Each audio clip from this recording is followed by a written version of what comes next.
The Kothoga's got quite an elaborate colour scheme, and I'm starting at the bottom and working my way up. So I've done his underside in this like pinky grey colour, just there, not quite finished. I've got to do a little bit of washing on there just to bring it all together.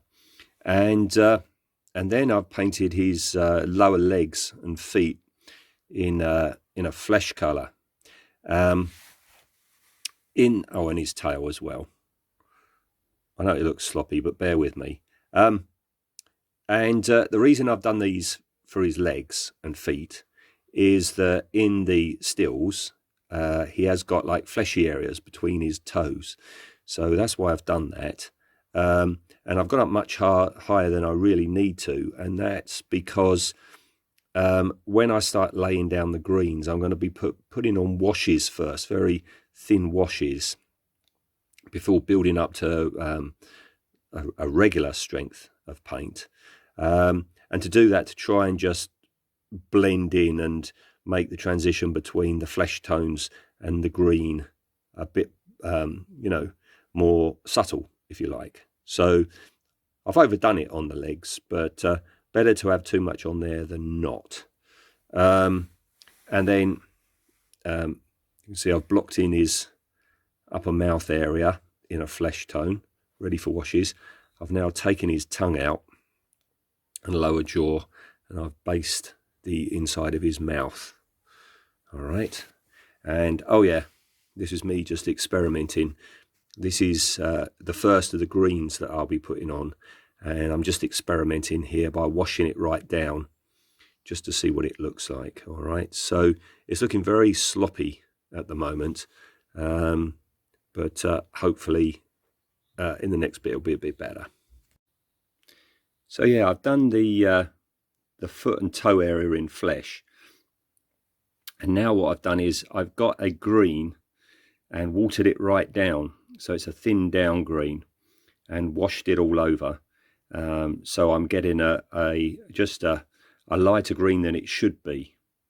And the idea about that is I'm going to leave it on quite light in some places, and then I'm going to start applying the regular thickness of the green over the top, and therefore the two should match more, and it shouldn't be too jarring. So that's going to be the next thing, is start build them up. I know it looks very patchy in places. You can see there's some white still there.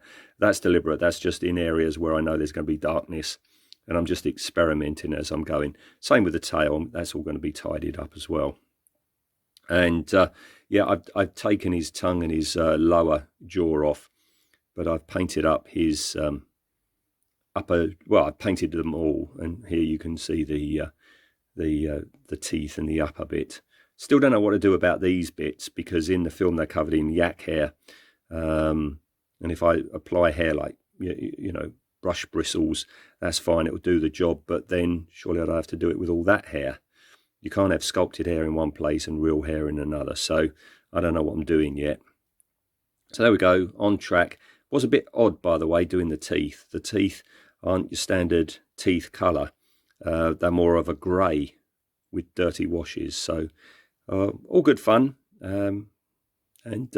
Yeah, I'll be back when I've started putting mottling on, I think. All right.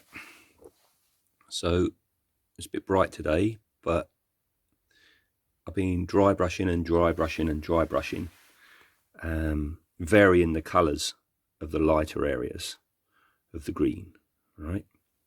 And done his mouth, that's all ready. Just about to bung his tongue in, and that's his lower jaw, which I've never realised before, but looks exactly like a hand. All right, and it's very accurate. You've got the mini teeth either side, so just about to stick that in.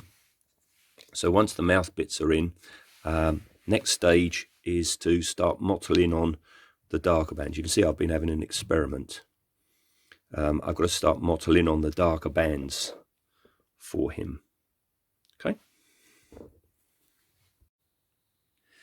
Almost done with the stippling, as you can see, and I've started doing the eye, painted it yellow. There's no way I'm going to put a red iris in. There's no way I could do that and put the black pupil. So there's just a black pupil. It's looking a bit too cartoony, so I think I'm going to gloss it, and then I'm going to put like a red wash around the edges and on the eyelids just to warm that up a bit. And then yeah, it's going to be just do the hair and do all his many horns and nails. Oh, and the mandibles. Nearly there now. Stippling all done. His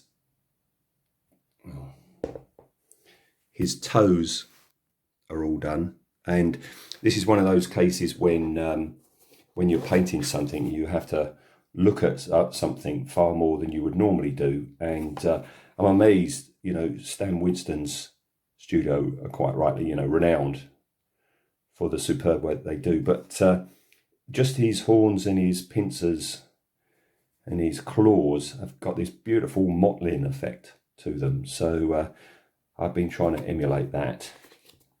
So that's him.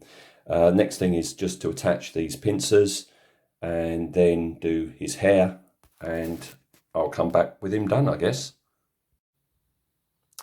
And here's the beastie all done.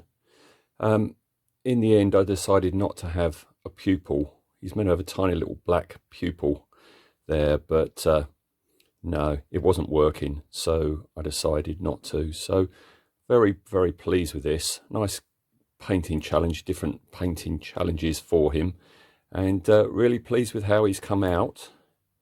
So that's him done, and before I leave, just a little comparison shot with my original from way back when, with its incredibly inaccurate colour scheme now.